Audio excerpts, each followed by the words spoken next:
E do të shihna prapë në kam tjera, por tash e ka radhën Bilbili Nikaj Mërturit, ai që vetëm ai ditë na uroi emocione me zarin e tij nota që si thonë, për të një mo Zotit, bardhok për bibaj në kamën, prite zemën. Faleminderit. Mirë se keni ardhur. Një falënderim veçantë për Zotin Zim Botinaj me gjithë shoqërinë që na bani të mundur bashkimin sonte me ju.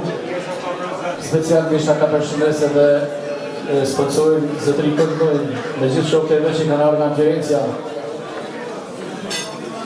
Ju përshëndesim dhe gëzuar pashë, inshallah keni marrësi e mirësi në familje tuaja. Shkojmë maestra.